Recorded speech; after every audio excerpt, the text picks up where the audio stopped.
Good evening and praise the Lord. सबको जय मसीह की। जय मसीह, प्रेज गॉड।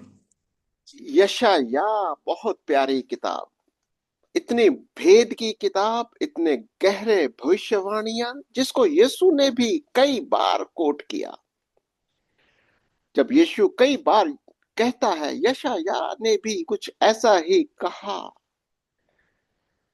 बहुत बार प्रभु ने कहा है, वो मेरी बात को नहीं सुनते, किसको जाकर हम संदेश सुनाएं। हैं? और ये सारी बातें सिर्फ समाचार को सुनाने के लिए, सुसमाचार का भेद बताने के लिए यीशु मसीह खुद इस संसार में आया। उस स्वर्ग से, उस स्वर्गिक टेंपल से, उस मंदिर से जो स्वर्ग में है, जिसके अंदर पिता और पुत्र हैं, और उसी मंदिर का स्ट्रक्चर समझाने के लिए वो जमीन पर आया। वो मेमना बन गया, वो बलिदान का मेमना बनकर, उसी मंदिर से होकर, उसी फाटक से होकर, जिसने बोला फाटक भी मैं ही हूं, उस रास्ते से होकर बोला वो रास्ता भी मैं ही हूं, उस बलिदान से होकर, उस पानी से होकर, शुद्धिकरण से होकर, उस रोटियों को बोला ये रोटी भी मैं ही हूं, इसे खाओ, उस वेदी के पास जाओ, प्रार्थना भी इसी से करो, वो ज्योति भी मैं ही हूं, मेरी ही ज्योति में आओ। और तब भी जब इस तरीके से तुम उसके पास आओगे, हम परमेश्वर के सिंहासन के सामने अपने आप को पा सकते हैं। यह दर्शन यशाया ने पहले भी दिया। एक पुत्र होगा, वो राजा होगा, एक कुमारी जन्म लेगी। और ये दर्शन यशाया 9 के अंदर जब सब राजाओं को दे दिया, ये भी दर्शन था कि वो राजा भी है।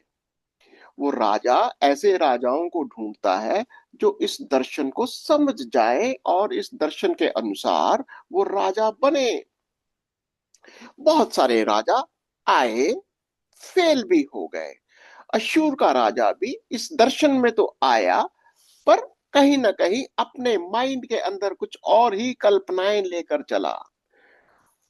बाबिलोन का राजा भी आया, हमने देखा उसकी भविष्यवाणी में भी वो कहीं ना कहीं गलत ठहरा। उसने अपने आप को उस स्वर्गीय राजा के दर्शन को पूरा नहीं उतारा।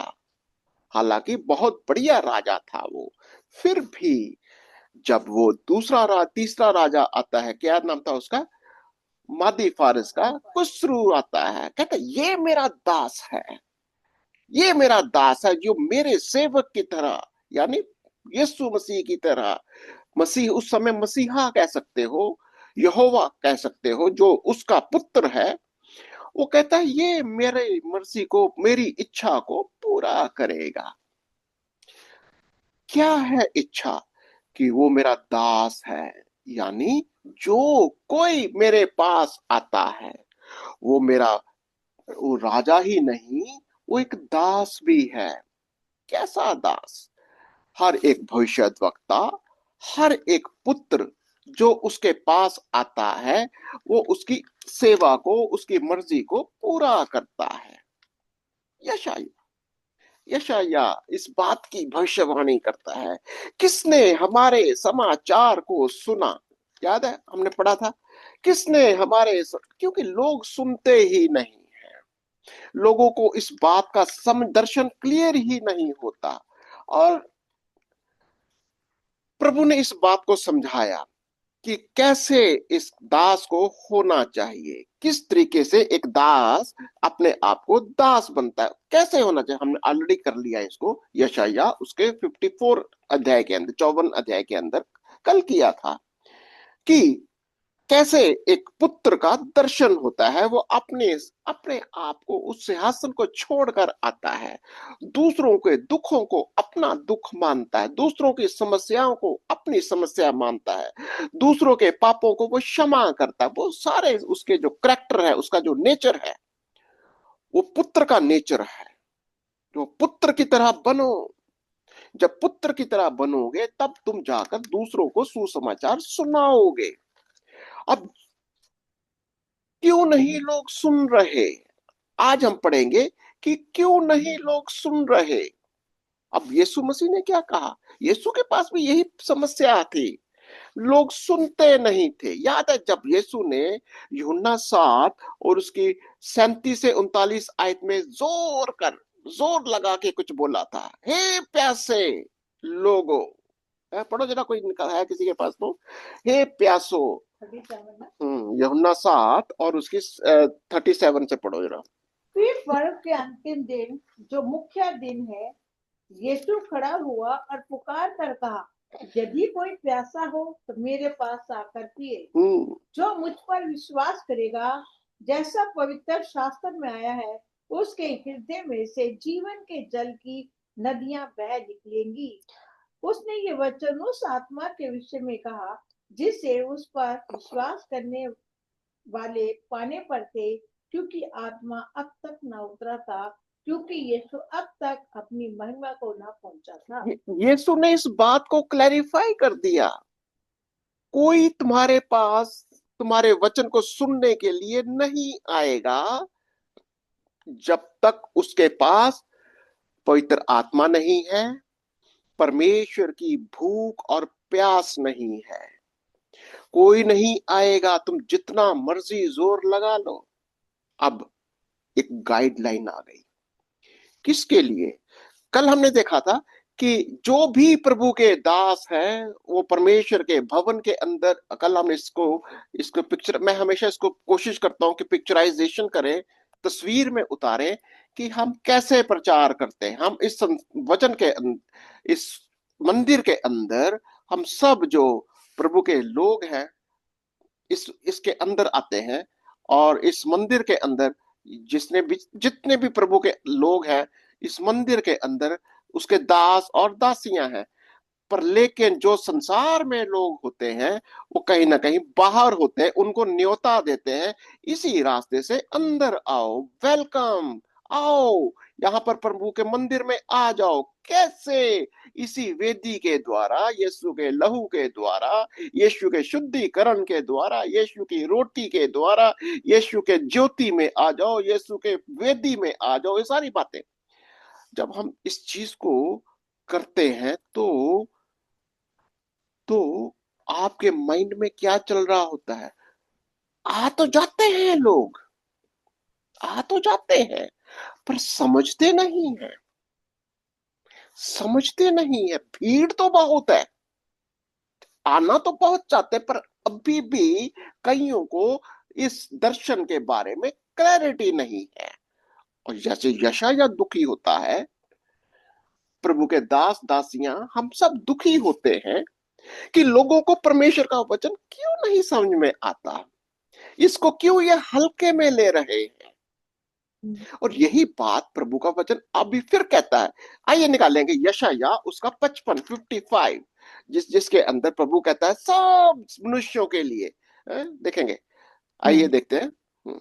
यशायाह 55 जिसकी हेडिंग है परमेश्वर की करुणा सब मनुष्यों के लिए। हाँ, तो सब प्यासे लोगों पानी के पास आओ, और जिनके पास रुपया ना हो तुम भी आकर मोल लो और खाओ। दाख मधु और दूध बिन रुपए और बिना दाम ही आकर ले लो।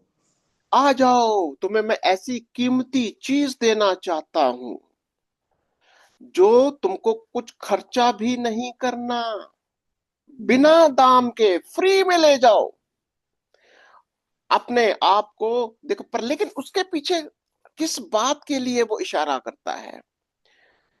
तुम जिस चीज के लिए मेहनत करते हो, जिस वस्तु के लिए मेहनत करते हो, वो बेकार है। दूसरी आयत को पढ़िए जरा। जो भोजन वस्तु नहीं है हम्म उससे तुम क्यों रुपया लगाते हो? हम्म से पेट नहीं भरता उसके लिए क्यों परिश्रम करते हो? मेरी ओर मन लगाकर सुनो, तब उत्तम वस्तुएं खाने पाओगे और चिकनी चिकनी वस्तुएं खाकर संतुष्ट हो जाओगे। ये किसको बोल रहा है? अगर तुमको परमेश्वर के, उसके वचन के, उसके राज्य के, उसकी उपस्थिति के में आने की भूख और प्यास है, वो कब होगी? अगर तुम्हारे पास पवित्र आत्मा है, हे भूखे और प्यासे और सब मेरे पास आओ।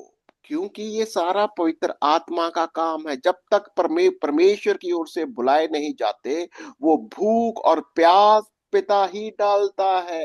कल हमने देखा था, पिता कहता मैं ही पढ़ाऊंगा इनको, मैं ही इनको वचन सिखाऊंगा। किसको? जो उसके पास एक भूख के साथ आते हैं, एक प्यास के साथ आते हैं। और सिर्फ यही नहीं, प्रभु ने कहा अपने आप को खर्च करने, रुपया की बात नहीं कर रहा, अपने जीवन को खर्च करो। अपने इस संसारिक रोटियों के लिए खर्चा मत करो, परंतु मेरे वचन के लिए, मेरे भोजन के लिए खर्चा करो। आगे देखते हैं, आगे चलेंगे। तीसरी आयत क्या है? तीसरी आयत में कहता है, कान लगाओ और मेरे पास आओ, सुनो, तब तुम जीवित रहोगे और मैं तुम्हारे साथ सदा की वाचा बांधूंगा, अर्थात दाऊद पर की अटल करुणा की वाचा। अब तुम आओगे तो परमेश्वर, देखो पुराने नियम से लेकर हम देखते क्या है, वाचा का परमेश्वर है। जब हम पुराने नियम के अंदर देखते हैं, उसने इज़राइल के साथ वाचा बांधी थी, लहू की वाचा। कैसे? बकरे बछड़े, जो जानवरों का लहू था, उस वाचा के थ्रू आते थे। पर लेकिन उन्होंने उस वाचा का उल्लंघन किया, आज्ञाकारी नहीं हुए। इसीलिए परमेश्वर का रिश्ता, जो पति पत्नी का, बाप बेटे का जो भी रिश्ता है उनका, वो रिश्ता टूट गया। इज़राइल, तभी तो हमने कहा था ना, कल कल हमने इसको देखा था ना कि हे बांझ, तेरी स्त्री बांझ, तू तू जो पुत्रहीन है, जय जय जयकार कर। जिस तू जो पुत्रहीन है, जय जयकार कर। हम्म, तू जिसे जन्माने की पीड़ा नहीं हुई, गला खोल कर जय जयकार कर और पुकार, क्योंकि त्यागी हुई के लड़के सुहागन के लड़कों से अधिक होंगे, यहोवा का यही वचन। तो यहाँ पर वो क्या कह रहा है कि तेरे बच्चे अब सुहागिन से ज्यादा होंगे। कौन, किस स्पिरिचुअल बातें हो रही हैं? आत्मिक बच्चों की पैदाइश मांगता है वो, अपने पुत्र यीशु मसीह जैसे बच्चे, स्पिरिचुअल सन्स ऑफ गॉड। पर ईश पुत्रों का दर्शन दे रहा है वो फिजिकल बच्चों। देखिए, जब हम सुहागिन की बात करता है, वो अपनी, जैसे कलीसिया एक सुहागिन है, किसके साथ? यीशु मसीह हमारा पति है, हम उसकी पत्नी हैं। जब यीशु आएगा, वो दुल्हा आएगा, हम दुल्हन हैं जो उसके साथ मिलन करते हैं। और यीशु, जब हमारी संतान होती है, वो ईश पुत्रों की संतान है। यीशु ने यूहन्ना 10 और उसकी 34-35 आयत में क्या पढ़ा था? कल भी हमने देखा था कि जिनके पास परमेश्वर का वचन है, वो ईश पुत्र हैं, वो परमेश्वर के पुत्र और पुत्रियां हैं। और यही तो दर्शन है कि आपको मेरे को बुलाहट है, सारे जगत के लोगों। कोई इसके अंदर धर्म की बात नहीं है, कोई आप किसी राष्ट्र के हो, कोई जाति के हो, किसी समाज के हो, किसी को भी, सब कोई वेलकम। हर एक को कहता आओ, आओ, जो अगर कोई प्यासा है आओ, तुम मेरे इस वाचा में, इस वाचा के माध्यम से तुम मेरे पुत्र और पुत्रियां बन जाओ। वाचा, पुराने नियम के अंदर वो पशुओं के लहू की वाचा थी। यीशु ने नई वाचा बांध दी, अपना ही लहू बहा दिया, अपना ही बलिदान दे दिया, और आपके साथ, मेरे साथ एक नई वाचा की स्थापना कर दी। हम परमेश्वर की उपस्थिति में आ जाते हैं। इसी वाचा के माध्यम से हम अपने किसी कर्मों के माध्यम से परमेश्वर की उपस्थिति में नहीं आते। हमारा रिश्ता कोई अपने कर्म नहीं है, पर यीशु मसीह का लहू है। और कहता मैं यही तेरे को मैं नई वाचा देता हूं। कैसी वाचा कहता हूं? जो दाऊद की अटल करुणा की वाचा है, हमेशा की वाचा है। ओके, जो क्या कहता है आगे, चलो। और मैं तुम्हारे साथ सदा की वाचा बांधूंगा, अर्थात दाऊद पर की अटल करना की वाचा। चौथी आयत। सुनो, मैंने उसको राज्य राज्य के लोगों के लिए साक्षी और प्रधान और आज्ञा देने वाला ठहराया है। किसको? दाऊद को। दाऊद दाऊद भी एक दास की तरह है, जैसा यीशु है। दाऊद भी राजा भी है और दास भी है। जैसे यीशु राजा भी है, पुत्र भी है या दास भी है, बिल्कुल उसकी तरह मैंने उसको एक गवाह बनाया है। तो ये क्या कहता है? सुन। हम सुनो, मैंने उसको राज्य राज्य के लोगों के लिए साक्षी और प्रधान और आज्ञा देने वाला ठहराया है। सुन, तू ऐसी जाति को जिसे तू नहीं जानता बुलाएगा, और ऐसी जातियां जो तुझे नहीं जानती तेरे पास दौड़ी आएंगी। वे तेरे परमेश्वर यहोवा और इज़राइल के पवित्र के निमित्त ये करेंगी, क्योंकि उसने तुझे शोभायमान किया है। अब उस दास को बोल रहा है जो सुसमाचार सुनाएगा। ये यीशु मसीह का भी दर्शन है कि यीशु मसीह आएगा और सिर्फ वो इज़राइल को ही नहीं बुलाता, सारी मानव जाति को, संसार की सब जातियों को बुलाता है। सुन, वो ऐसी जाति को बुलाएगा जिसको तू जानता ही नहीं है। कोई बहुत सारे ऐसे लोग जिन्होंने यीशु का नाम भी नहीं सुना, जिन्होंने मसीहा का पता ही नहीं है वो कौन है, वो ऐसे लोगों को बुलाता है। और वो तेरे पास आएंगे, दौड़े दौड़े आएंगे, और वो क्या कहेंगे? और क्योंकि उसने तुझे शोभायमान किया। प्रभु यीशु की महिमा को देखेंगे। प्रभु यीशु मसीह परमेश्वर का पुत्र है, उसका दर्शन पाएंगे। कैसे? जब पवित्र आत्मा आंखें खोल देता है, जब प्रभु आपसे बातें करता है, आपका पहला दर्शन यीशु कौन है। यीशु को उस स्लीप पर ही नहीं देखते, यीशु को जिंदा, मुर्दों में से जिंदा हुआ पिता के दाहिने हाथ उस स्वर्ग में सिंहासन पर भी देखा जाता है। जो कोई भी यीशु को आज देखना चाहता है वो देखता है। जब उसको ग्रहण करता है, उसको मुर्दों में से जिंदा हुआ हुआ, जो मर गया था जीवित हो उठा आपके मेरे गुनाहों के लिए। जब लोग प्रभु यीशु को ग्रहण करते हैं, वो रो रो कर उनकी आंखों से आंसू हटते नहीं है, क्योंकि वो इतने शुक्रगुजार होते हैं कि यीशु ने हमारे गुनाहों को, मेरे गुनाहों के लिए अपना ही लहू बहा दिया, अपना ही बलिदान दे दिया, और आज वो पिता के दाहिने हाथ उसी सिंहासन पर विराजमान है। उसकी शोभा को देखते हैं, उसके सिंहासन को देखते हैं। ये दर्शन हर एक बुलाए हुए प्रभु के दास और दासी का होता है। और क्या कहता है वो? जब तक वो मिल सकता है, छठी आयत। जब तक यहोवा मिल सकता है तब तक उसकी खोज में रहो। जब तक वह निकट है तब तक उसे पुकारो।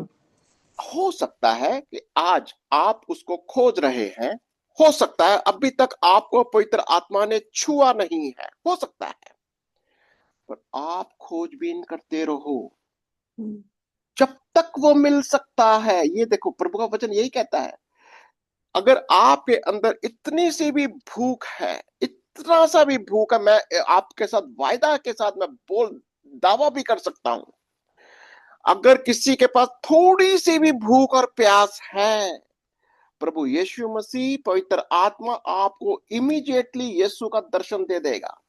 आप यीशु मसीह को जान जाओगे कि यीशु कौन है, और यीशु आपके हृदय में आना चाहता है। यीशु मसीह आपका राजा बनना चाहता है। यीशु मसीह आपको अपने जैसा बनाना चाहता है। ये है दर्शन। और जब वो आपको बुला लेता है, तब आपका दर्शन बिल्कुल, कैसा कहता है, तुम्हारी खोज तभी खत्म होती जब यीशु मसीह को अपने हृदय में, अपने मन में, इसके सिंहासन पर, इस मंदिर के अंदर हम वेलकम कर लेते हैं। जब तक यहोवा मिल सकता है। और फिर होता क्या है? दुष्ट हमारा जीवन बदल जाता है। देखो, ये दर्शन के साथ हमारा जीवन बदलना चाहिए।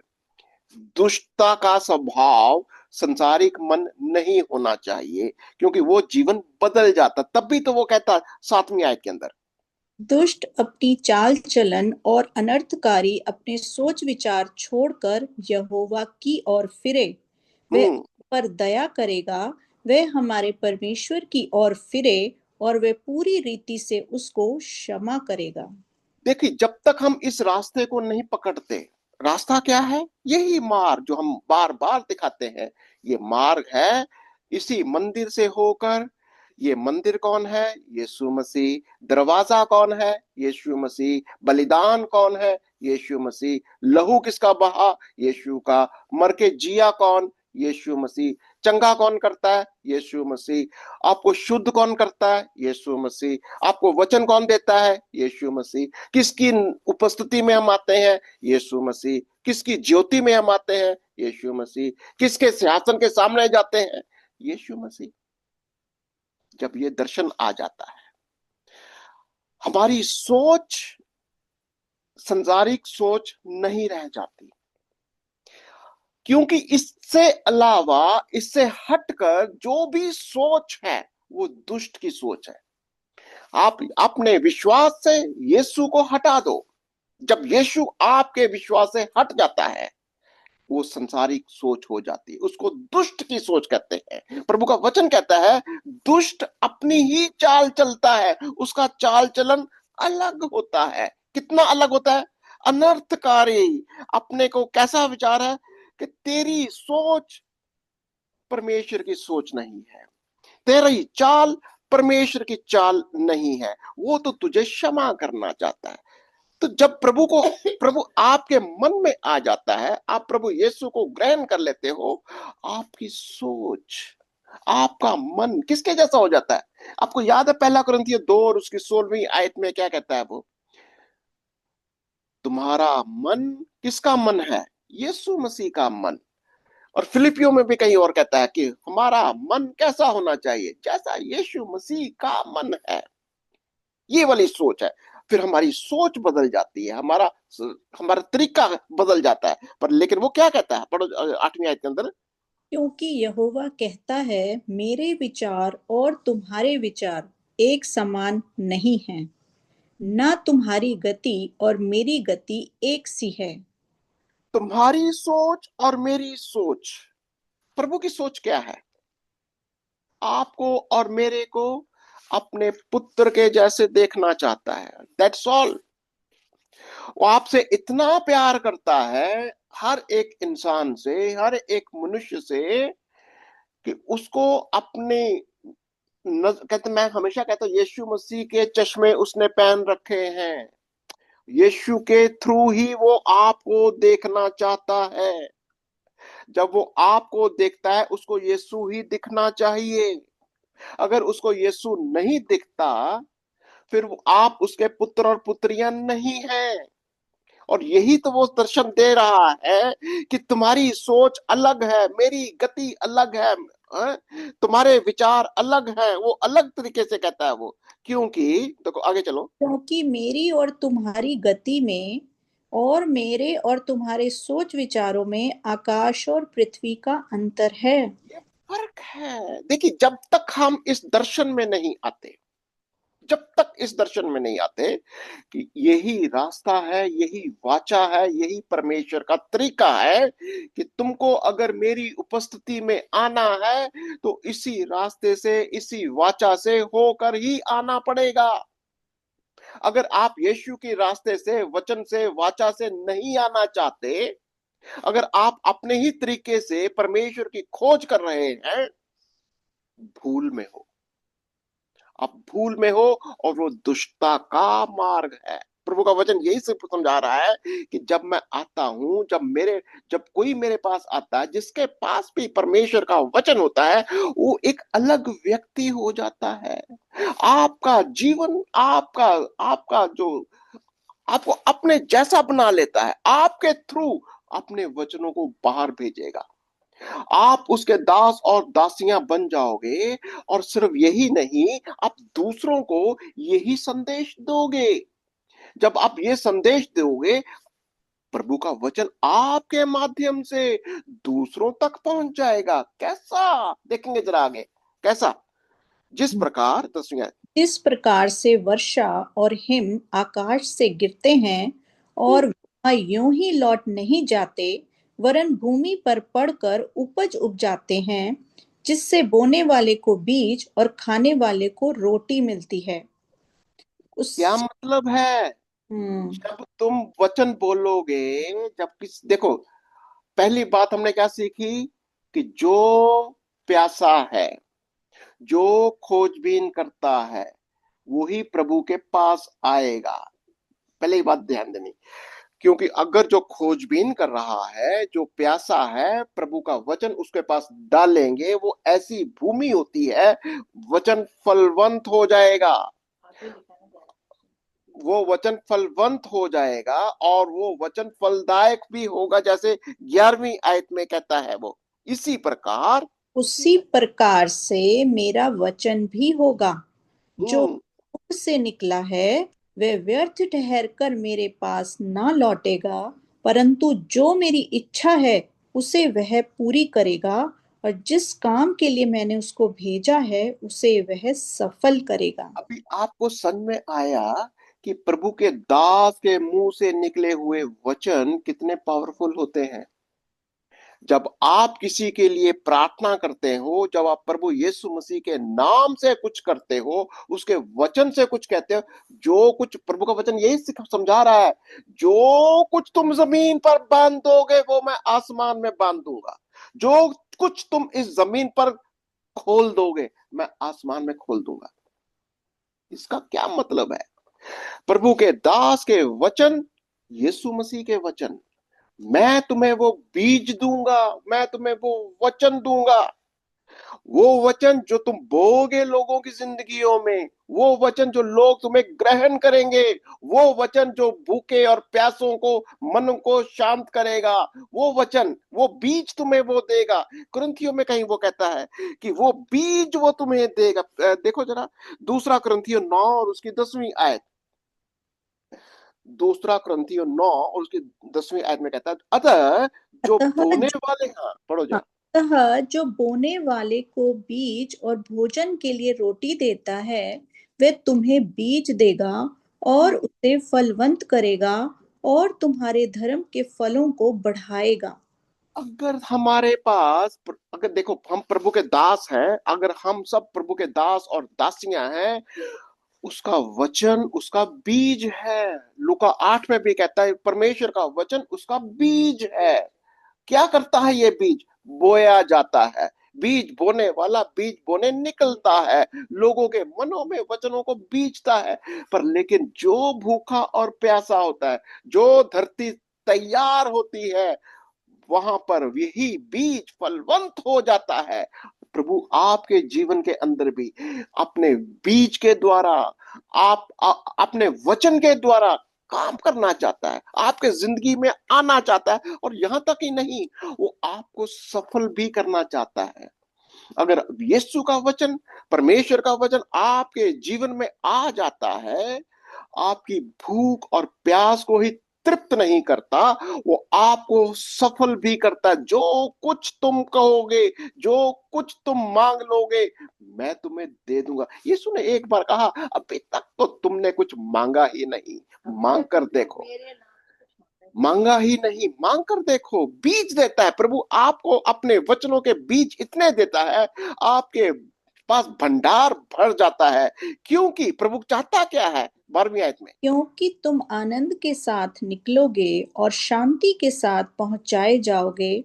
तुम्हारे आगे आगे पहाड़ और पहाड़ियां गला खोलकर जय जयकार करेंगी, और मैदान के सब वृक्ष आनंद के मारे ताली बजाएंगे।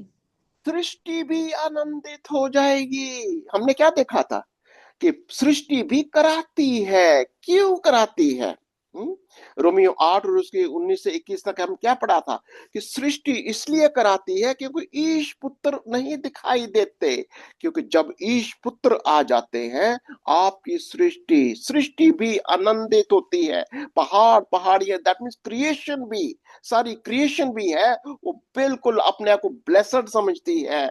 और कैसे हो जाओगे तुम? 13वीं आयत, तब भटकटियों के बदले सनोवर उगेंगे और बिच्छू पेड़ों के बदले मेंहदी उगेगी, और इससे यहोवा का नाम होगा जो सदा का चिन्ह होगा और कभी ना मिटेगा। तो यहां पर प्रभु का वचन क्या कहता है? वो तो आपको सिर्फ आत्मिक उद्धार ही नहीं दे रहा, आपके शरीर को ही चंगा ही नहीं करना चाहता, वो शरीर को चंगाई देता है, आत्मा की चंगाई देता है, सृष्टि की भी चंगाई है। आपकी सृष्टि, आपका देश, आपका समाज, सबको वो आशीष के साथ में फलवंत कर देना चाहता है।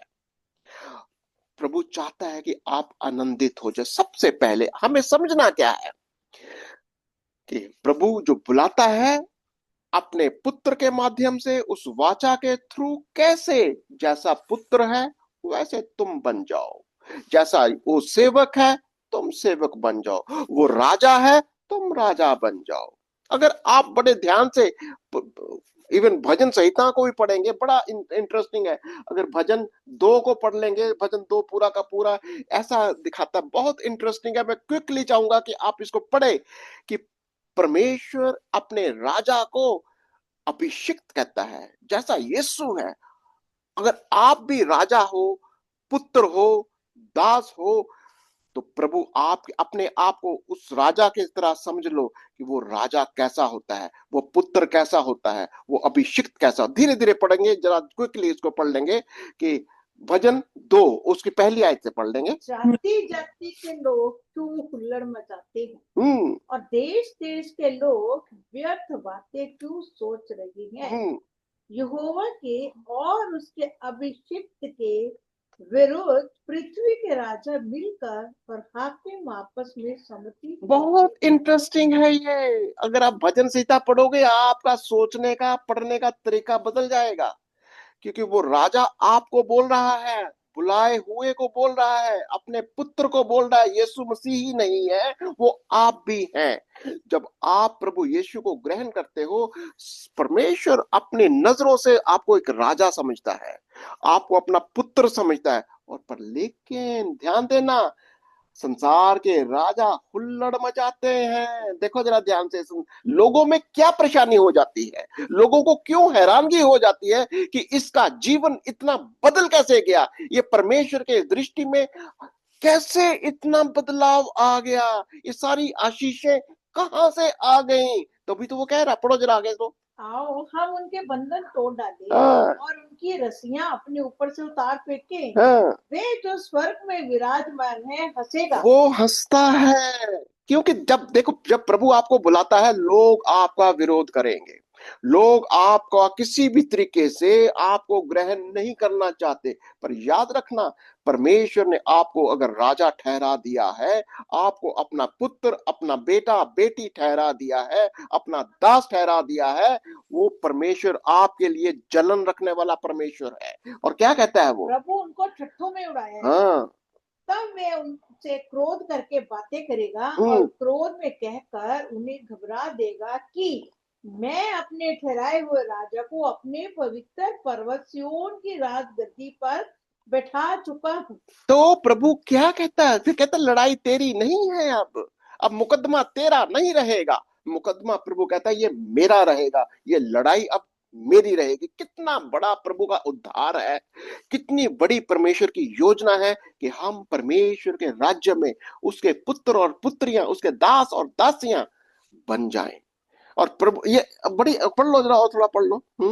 मैं उस वचन का प्रचार करूंगा जो यहोवा ने मुझसे कहा, तू मेरा पुत्र है, आज तू मुझसे उत्पन्न हुआ, मुझसे मांग और मैं जाति जाति के लोगों को तेरी सम्मति होने के लिए और दूर दूर के देशों को तेरी निज भूमि बनने के लिए। क्या कहता है, बस मेरे से मांग, जस्ट आस्क। तुमने तो, यीशु ने कितनी बार कहा, अभी तक तो तुमने कुछ मांगा ही नहीं, मांग कर तो देख, तुम मेरे से राष्ट्रों को मांग, मैं तेरे को राष्ट्र दे दूंगा। क्या बात है, प्रभु चाहता क्या है, तुम मांगो, मांग कर तो देखो।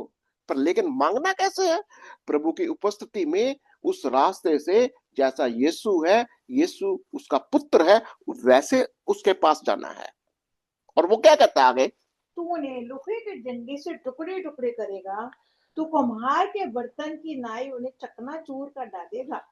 इसलिए अब ठहर जाओ, बुद्धिमान बनो, हे पृथ्वी के न्यायों, ये उपदेश ग्रहण करो। डरते हुए यहोवा की उपासना करो और कांपते हुए मगन हो। तो लोगों को ये संदेश है कि अगर तुमको भी इस प्रेजेंस में आना है, इसी परमेश्वर के चरणों में आना है, प्रभु यीशु को, यहोवा को ग्रहण करना है, तो डरते हुए आओ, गुस्ताखी के साथ नहीं। प्रभु यीशु को ग्रहण करो, उसके कदमों को चूमो, ये कह रहा वो। पुत्र को चूमो, हाँ। ऐसा न हो कि वे क्रोध करे और तुम मार्ग ही में नाश हो जाओ, क्योंकि क्षण भर में उसका क्रोध भड़कने को है। देखिए, जिनका भरोसा उस पर है। प्रभु आपसे, सारे जगत से बहुत प्रेम करता है। प्रभु ने सारे जगत से प्रेम किया है, आज भी वो आपसे, मेरे से वो प्रेम करता है। हर एक जाति, हर एक धर्म, हर एक राष्ट्र, हर एक व्यक्ति के साथ वो प्रेम करता है। कितना प्रेम, अपने ही पुत्र को दे दिया। क्यों? ताकि जो कोई उस पर विश्वास करे, जो कोई उसको ग्रहण करे, कैसा बना देना चाहता है? अपना बेटा और बेटी। अगर आप परमेश्वर के पुत्र और पुत्रियां बनना चाहते हो, जरूर अपने मनों को, अपने हृदय को टूटे हुए मनों के साथ यीशु मसीह को अपने हृदय में ग्रहण करिए। अगर आपका कोई भी सवाल है, कुछ भी आपको लगता है कि आपकी भूख और प्यास है जो आपको समझ में नहीं आता, परमेश्वर का वचन, आप हमारे साथ संपर्क कीजिए। हमारे इस ग्रुप के अंदर किसी को भी आप जानते हैं, आप बात करिए, आप किसी भी विश्वासी के साथ बातचीत करिए, वचन को पढ़िए।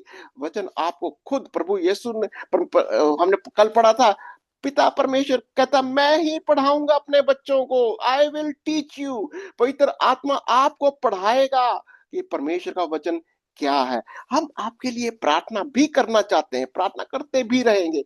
अगर कोई भी प्रार्थना का विषय है, जरूर आप कमेंट्स में लिखिए, हमारे साथ संपर्क कीजिए, और हम आपके लिए दुआएं भी करेंगे। आइए प्रभु के चरणों में धन्यवाद।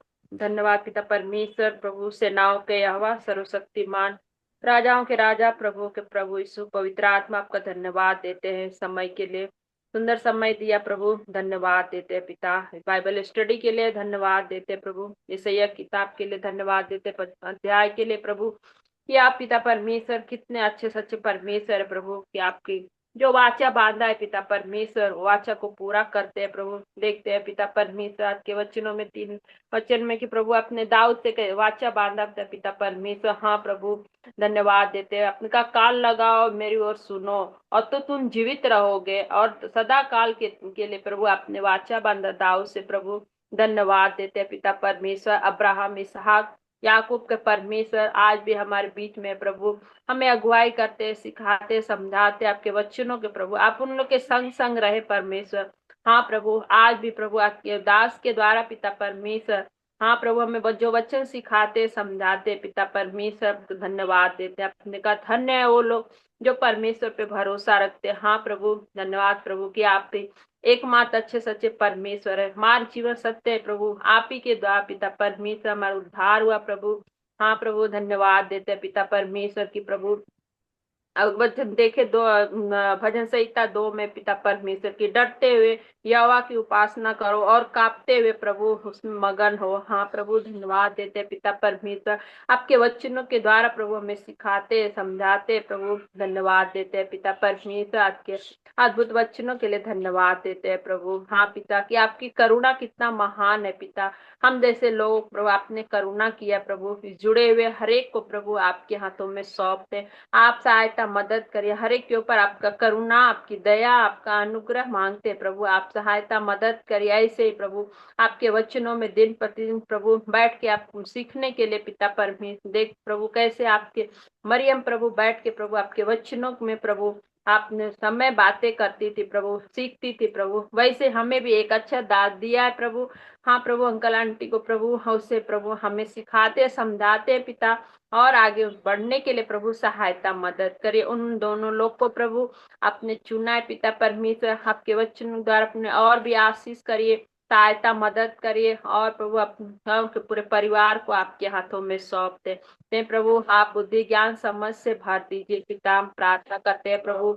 यान दिनों में प्रभु उनके द्वारा लोग और भी उद्धार पाए, आपके करीब आए पिता परमेश्वर। आप बड़े हम घटे प्रभु, हम प्रार्थना करते हैं सहायता मदद करिए। मैं खासकर प्रार्थना करते हैं सुनता तब के लिए पिता परमेश्वर के सर जो कमजोरी है प्रभु, खांसी है प्रभु, उन्हें अपने घायल भरे हाथ रख के प्रभु छुइए, स्पर्श करिए, चंगा करिए पिता परमेश्वर, कि वो प्रभु आप में रात से प्रभु अच्छे से सो सके पिता परमेश्वर।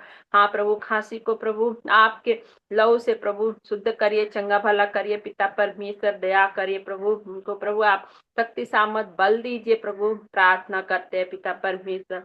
और प्रभु और भी पिता हमारे जुड़े हुए हर एक को प्रभु आप जरूरत को जानते हैं पिता, अपने का हमारे मांगने से पहले सब कुछ देने वाले प्रभु। हाँ पिता, आप बैठे हुए हर एक को प्रभु जिसका जरूरत है प्रभु आप उसे पूरा करिए पिता, आशीष करिए पिता परमेश्वर, प्रार्थना करती हूँ। धन्यवाद देते यूट्यूब के जरिए भी जो लोग भी देखते प्रभु आपके वचनों को समझने सीखने के लिए पिता परमेश्वर ने और भी आत्मिक जीवन में बढ़ाइए पिता परमेश्वर, प्रार्थना करते हैं प्रभु। धन्यवाद देते हैं प्रभु, सारी बातें आपके चरणों में रखते हुए मान सम्मान गौरव प्रभु आपको देते हैं। हमारे जीवित खुदा उद्धारकर्ता प्रभु यीशु मसीह के नाम से हम प्रार्थना करते हैं, आमीन आमीन आमीन। प्रभु आपको बहुत आशीष और बरकत दे।